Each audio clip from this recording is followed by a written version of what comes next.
This podcast is sponsored by Tusk, an open source non-ICO crypto project powered by community. Check them out on the web at tusk.network. That's TUSC.network. The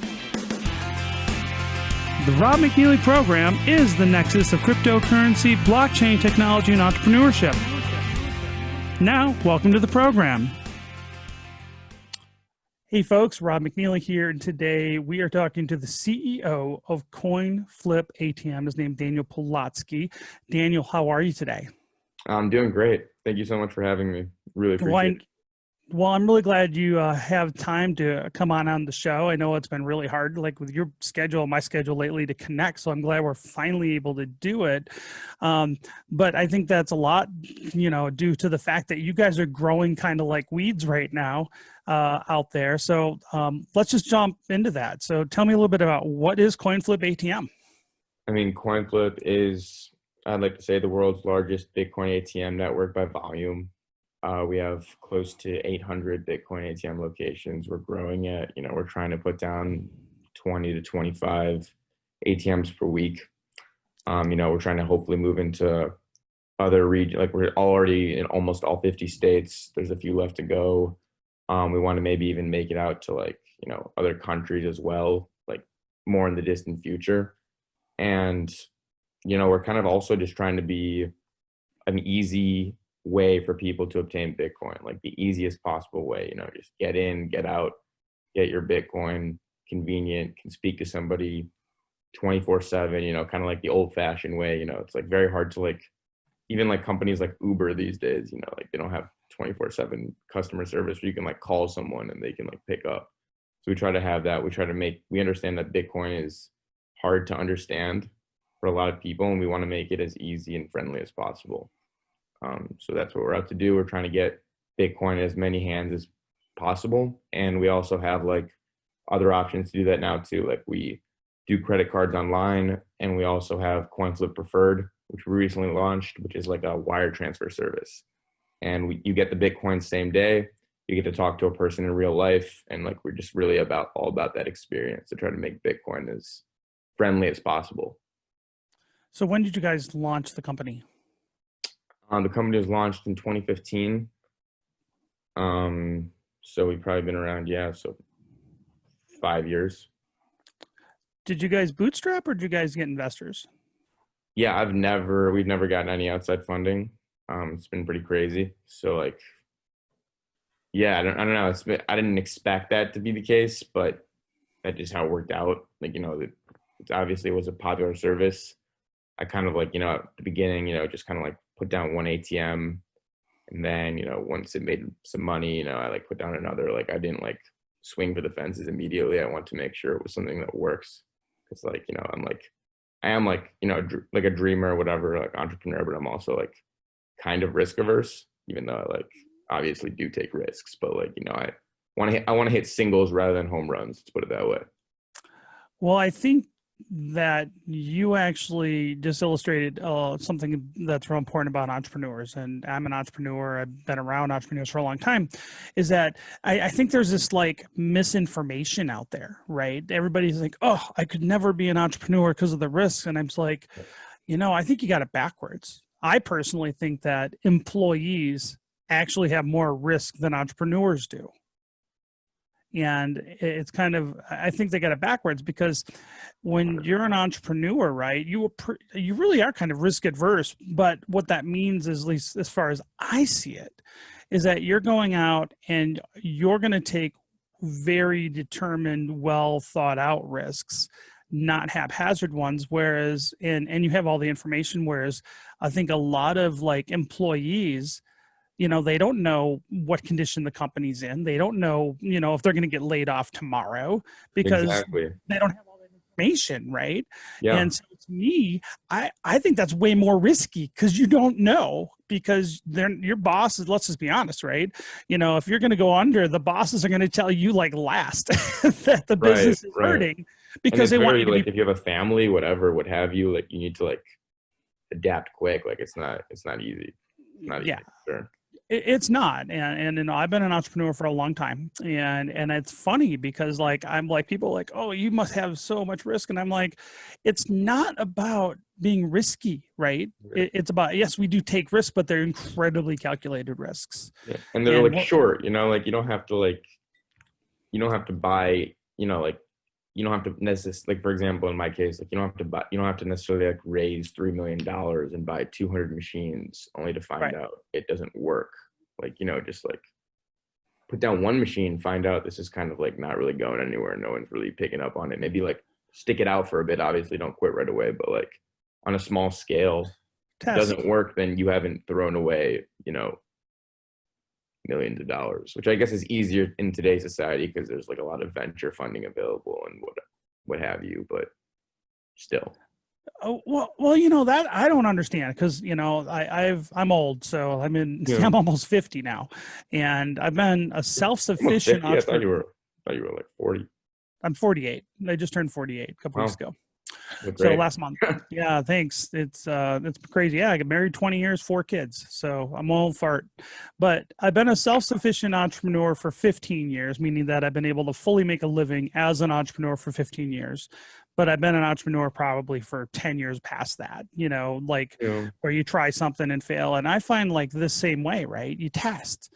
And I always call doing my diligence where I'm a serial entrepreneur. So it's like, I get ideas all the time, and I think you probably are like that too. Because most entrepreneurs I know, the longer they're an entrepreneur, the more ideas and business ideas pop in their head. And yeah, I found the hard part is picking the right ones. Not right. that there is an idea, but that you got to choose and you Yeah, got to go choose which through. one you're actually gonna do. Yeah, and what you're going to execute on. And to me, it's like, you know, I've looked at probably of all the things that I've done, I've probably times that by 5 gone through like what I call a diligence process where I'm seriously interested in a business or an idea and I start exploring it and I start Right. delving into the market. And I had this happened actually just before we started OCC and Tusk, our little crypto project. Is I had this idea in a space and it was like a gig economy kind of thing, and I went down for 6 months researching the market, looking at all the attempts that had failed. And before that, you know, and people tried to go into it. And I eventually, even though I was really excited about it, and I had a team where we went to the point where we're starting to put a team together. Mm. And at the very last minute, I told the guys, I go, we shouldn't do it. It's like, Yeah, and it was a good idea. Like, don't get me wrong, the idea was sound, but the markets weren't there. right. And there was some, you know, we found 12 failures in that space that had tried to go in that space and failed. 12. And I said, okay, it's one thing if you find 1 or 2, that's not bad necessarily. But when you find 12 and you start looking and then you go, okay, why did, and then you start trying to answer the question, why'd they fail? And Right. you can't be arrogant about it. It's like, okay, because you got to assume that at least some of these people are pretty smart and like, you know, their diligence too. And ultimately we just figured out there wasn't enough market for that idea and we had to pull the plug. And so I think sometimes like what you're saying is that you got to take these calculated risks, you Right. know. um, so 100%. why ATMs? What got you into that? Did you have a background in finance or ATMs prior to that? I do have a background, like not like crazy, but like I do have a background in finance. I would say when I was in college, you know, at various internships at like, you know, big financial firms like Morgan Stanley, R. Joe Bryan, Citadel. But then I was also like, you know, I really like Bitcoin as well. That's kind of like what got me into the whole thing, like the rabbit hole. You know, I found Bitcoin. I was like, I want to buy some Bitcoin, and I actually used to buy the first ever Bitcoin. It was in like 2014, I think. Yes, 2014. So it was like 2014. I was trying to buy the Bitcoin, and I went like back in the day. It was really annoying to like use like Coinbase. I mean, no, it still kind of is like, you know, getting onboarded for the first time and whatever. Like it's still kind of a nightmare. Like back then, it was like, you know, really, really not smooth to get Bitcoin. So I'm just like, I want it the easiest way possible. So I went to the Bitcoin ATM. First ever one in Chicago. I didn't like the features. Like I didn't like the bill acceptor. It was kind of annoying. Like it didn't spit a lot of bills back. Like the money came back. Took a while to get the Bitcoin. The fees were like crazy. I think they were like over 10%, whatever. So 12, 13, maybe even 14. I forgot, but they're really high. So I went on localbitcoins.com and I met up with somebody in person to trade. They had that feature back then, so like I just like that's how I bought my Bitcoin. But then like I started thinking of like, you know, the ATM versus like meeting up with someone, and how like the ATM is way safer and how it's way more scalable. You know, like it's not like you meeting up with someone, you know, and then like having risk of getting shot or whatever it is, or like, you know, meeting up or like 20,000 tellers or whatever having to take orders or people having to do it. Like that's not very scalable. So you need the ATMs to be put down. So that's why I'm like, I could probably like, even though that ATM that I use specifically wasn't the best, like I could probably improve on the model, which is also like a good example of like, you know, like you don't have to necessarily reinvent the wheel. Like I knew about these ATMs. Like I liked the concept of them. I liked what they were doing. It just wasn't being executed properly, but there clearly was a demand. Because, you know, I was, especially because I was a customer, you know, like I was buying Bitcoin that way. So I'm like, there have to be some other people like me, right? It's probably not like complete fluke. How long did it take you to get from like the idea to do this to like getting a working prototype? What was that kind of process to like, you know, are you manufacturing themselves? Are you licensing the manufacturing out to somebody else or buying from somebody else? How'd you get started with that piece of it? Yeah, of course. I mean, we just, you know, I put down some money for float, obviously, because we need some float for the Bitcoin. And then we started doing research on like regulations. Cause, you know, like at the time there was like a bunch of, there was like the first ever like case of like, you know, somebody going to jail for whatever, for like not being a registered Bitcoin MSB or like violating like MSB, you know, AML, KYC regulations. So I'm like, you know, I just don't, you know, I want to do things by the book. So I started researching regulations. There was no laws against it. I wrote a letter to the state regulator in Illinois, got the green light saying, you know, like there's nothing, like we don't have to register as like a money transmitter. I registered with FinCEN, which every, you know, company dealing with Bitcoin at the time had to do. There was like a mandate out. So I did register with FinCEN as a money services business. I developed an AML KYC policy, and then I started looking for the best ATM. So I would just like, you know, just trying out different models, like not, you know, like I'd go to one store, you know, try this one, look online, you know, what's the price of this, what the features are for this one. And then eventually I settled on a General Bytes. So General Bytes was the best company at the time. So now we have like a very close working relationship with General Bytes, and we still use their ATMs today. You know, we also try to like, you know, have our own like versions of the software that we add on. So it's like, it's dope. I think it's been a great relationship, and I think we've done great things together. So are CoinFlip ATMs for crypto transactions only, or do you do normal credit card, debit card type of withdrawals as well? Well, there's no reason to really do like debit and credit cards, I don't think, because why would anybody ever drive to use that when they can just do it online, right? So we do actually accept credit and debit cards on our website. We try to keep the fees really competitive as well. And I think you get Bitcoin in the hour. So it's kind of cool. It's through Simplex. So we have that option, but on the ATM itself for now is just it's just cash. But we do sell 10 different cryptocurrencies. Very cool. So, you know, I know a lot of people that have gotten into like vending type industries, and typically Yeah. with that kind of industry, the hard part is finding a good spot, right? Where do you place the units? And what has been your strategy for placing units around the country? Well, I have like a sales background as well as like a financial background. So I was like a salesperson for Vector Marketing. I sold knives door to door for Cutco. I have a And Cutco knife, Fisherman's I, Solution. yeah, it's great. It's great, right? It's a great product. So I was very down to push it. I think I sold like $40,000 of knives during that summer.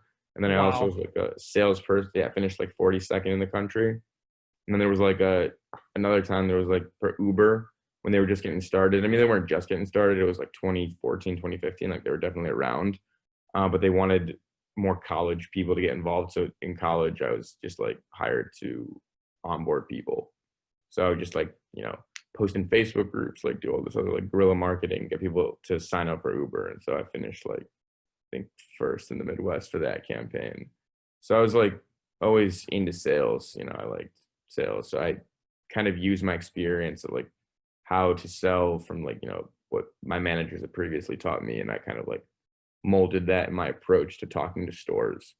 And I don't think it's like, obviously it's hard. The first one's always going to be the hardest one, but like if you make 500 calls a day or whatever, like 100 calls a day, like eventually there will be somebody who's down to accept money every month and foot traffic and free marketing for, a square foot of space.